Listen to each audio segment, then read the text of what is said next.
New laws that specifically target foreign interference in domestic politics are in the works. CNA also understands that they are likely to be tabled in Parliament in early 2020. Well, early this year, the government said that it was considering such laws against hostile information campaigns and measures to stop foreign actors from destabilizing organizations and people involved in politics. Ariel Lim with this report.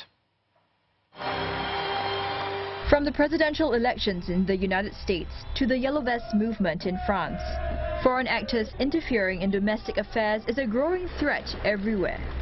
Singapore hasn't been spared.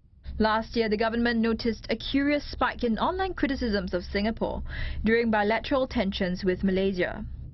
40% of them came from anonymous accounts. The government said Singapore is particularly vulnerable as a small state that's highly open and digitally connected. It's concerned about two specific forms of interference. One is the influencing of people significantly involved in politics. The other involves hostile information campaigns by foreign actors. What they can do is identify what they call the protest potential of any population in the target country and create that protest, deepen the divisions, increase the hostility among different groups, get the people to distrust institutions, have low faith, lower the trust. When trust in systems and institutions gets damaged, then people lose faith in democracy as a whole. The government is gearing up in its fight against such interference. Currently, political parties and associations, election candidates and their agents aren't allowed to receive foreign funding. Anonymous donations are also restricted. The government is reviewing to see if these laws should be extended to other possible targets of interference, such as members of parliament. And those who knowingly accept such improper funds may also be penalized. It's also studying how to guard against other forms of interference. These include foreigners controlling, influencing or volunteering in politically involved entities, as well as those with links to foreign political organizations. CNA understands there'll soon be new laws to curb foreign interference. One expert said the law should allow the government to act on a diverse range of hostile information and actors.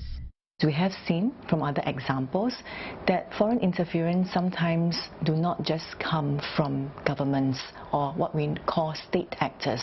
At times, in certain contexts, non-state actors such as media, private companies, as well as non-government organizations have been complicit in foreign interference as well.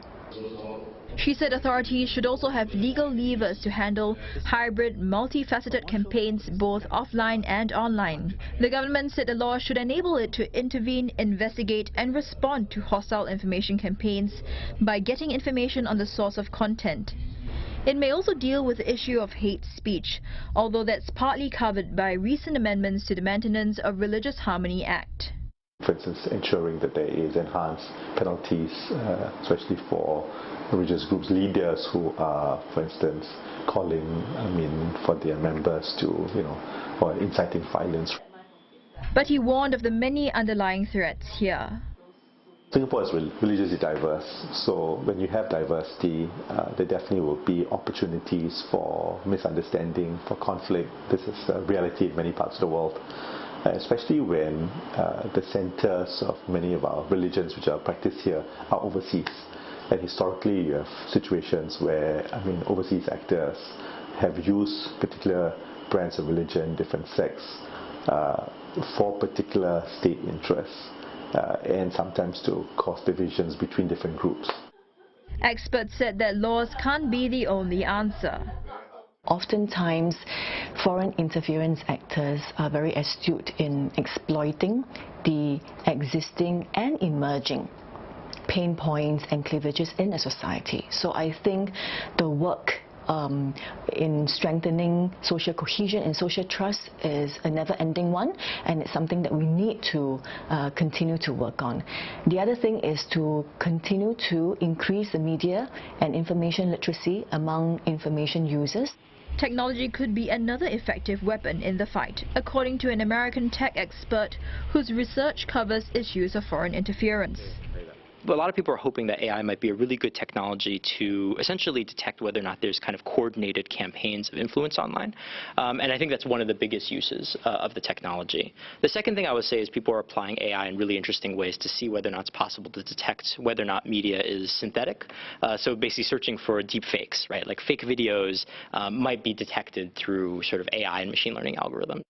The government said it'll build up its tech capabilities.